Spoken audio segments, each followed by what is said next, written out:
Most people assume that XRP Ledger doesn't do smart contracts, that it's a fast settlement engine locked into a single purpose, while the blockchain world around it explores programmability. But that assumption misses what's actually happening. Beneath the surface, XRPL is quietly splitting into 4 different smart contract paths. Think of the ledger as a high-speed rail line, and 4 new stations are being built around it. Each station connects differently, serves a different purpose, and brings a different kind of traffic into the ecosystem. And together, they're redefining what programmability actually means for a settlement-first blockchain. This moment isn't just about technology, it's about identity. Because XRPL was built with a philosophy: reliability first, complexity second. And now that institutions want programmable money, automated settlement, and compliance-ready assets, the question becomes, how do you add logic to a chain designed to stay predictable? The answer, it turns out, isn't one system. It's 4. Hooks, Xahau, the EVM Sidechain, and Flare smart wallets. Each one solves a different problem. Each one has different incentives behind it. And each one reflects a different vision for XRPL's future. Everything here is for educational and entertainment purposes only, not financial advice. Always do your own research before making any investment decisions. If clear, no hype crypto education helps you make sense of all this. Hit like and subscribe. It tells YouTube this series is worth showing to other newcomers, and it helps me keep building it for you. Here's the part that surprises most people. These 4 paths aren't fighting for the same job. They're not competing, they're specializing. There are 4 different answers to a deeper architectural question. Should logic run inside the XRPL, outside the XRPL, or in a hybrid layer sitting between systems? It's the difference between installing machinery on the factory floor versus building extensions around the building, versus hiring remote robots to perform tasks without ever touching the core facility. Same operations, totally different risk profiles. Once you frame it that way, the community debates suddenly make sense. These aren't arguments about features. They're arguments about what XRPL should become. Some want a fully programmable ledger. Some want minimal logic. Some want external compute. Some want parallel experimentation. None of these paths are inherently right or wrong.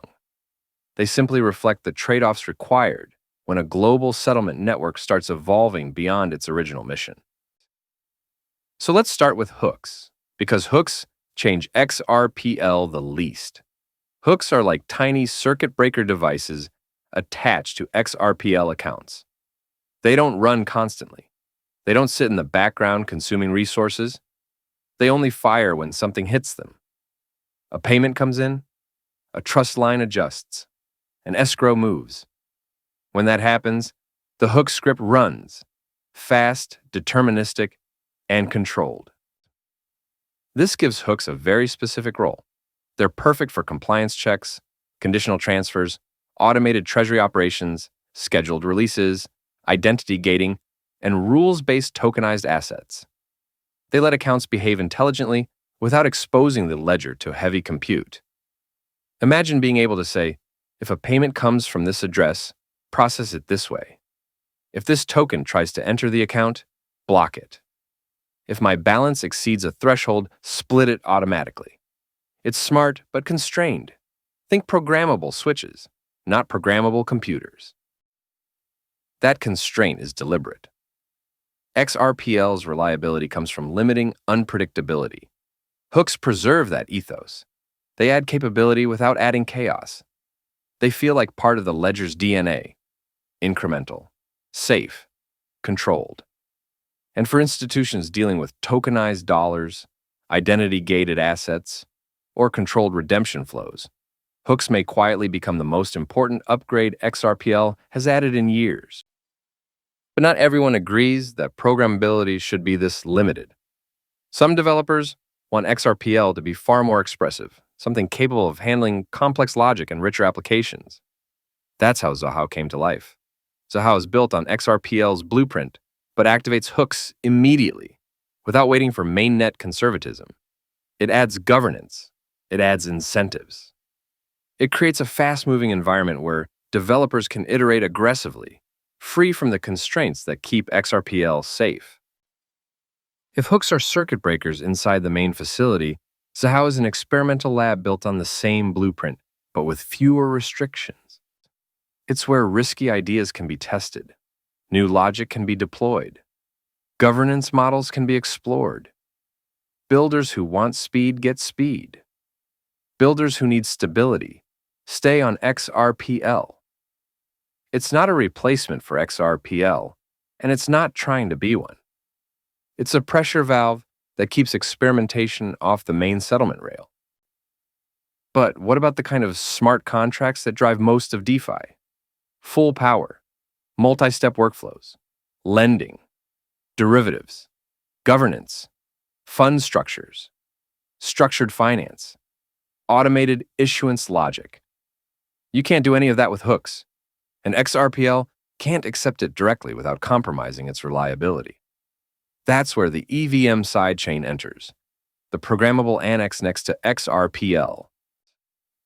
The EVM sidechain is exactly what it sounds like, a full EVM environment, fully compatible with Solidity, connected to XRPL through a bridge, but isolated enough that if anything goes wrong, XRPL itself remains unaffected.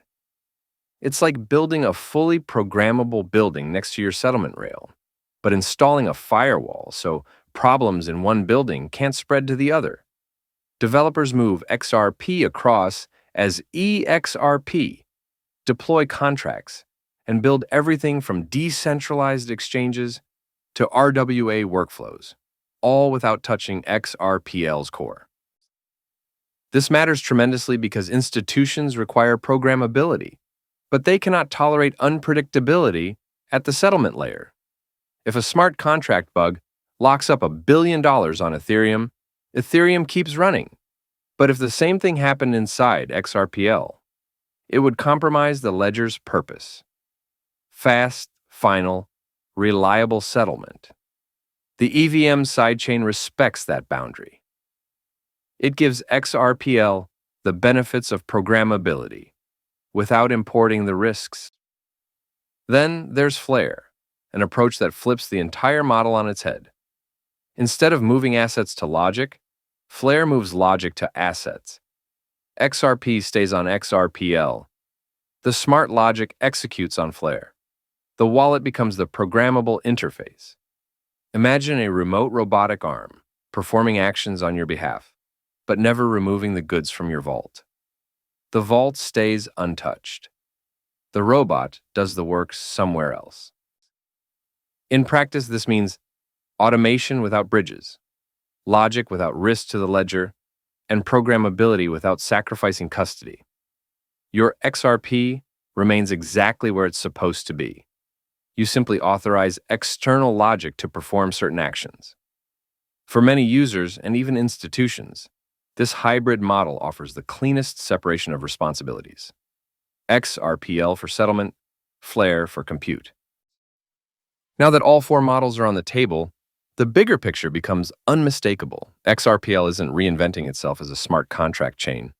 It's surrounding itself with programmable layers, each optimized for different needs. Hooks handle small, safe automation. Xahau handles rapid experimentation. The EVM sidechain handles high-complexity smart contracts. Flare handles hybrid automation without asset migration.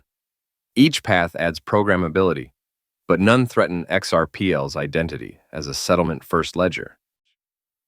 To understand why this matters, you only need to look at Ripple's institutional architecture: custody, prime brokerage, treasury systems, RLUSD, trust company infrastructure, compliance rails, tokenized deposits, and regulated RWAs.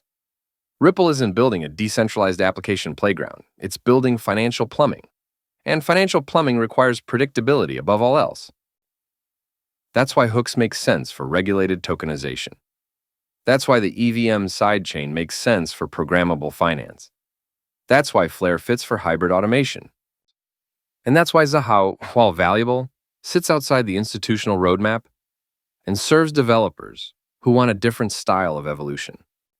The ecosystem divides not by conflict, but by design. Now, staying balanced and non-predictive, Here are grounded possibilities, not promises, for how this multipath ecosystem could evolve. Hooks could become the invisible rule engine behind compliant tokenization. Xahau could become the laboratory where future XRPL features are battle-tested. The EVM sidechain could become the powerhouse for RWA workflows, lending, and complex programmable finance. Flare could become the user-friendly entry point for automation without bridges or custody risk. All of this works because XRPL chose modularity instead of monolithic design. It avoided the trap of trying to embed every feature into the core ledger. Instead, it became the settlement hub in a growing programmable universe, reliable at the center, flexible at the edges, and built to serve both institutions and developers through different but complementary layers. This channel is for educational and entertainment purposes only, and is not financial advice. Always do your own research and keep the discussion respectful. If you enjoyed the video, please consider liking, subscribing, leaving a comment, or sharing it with a friend.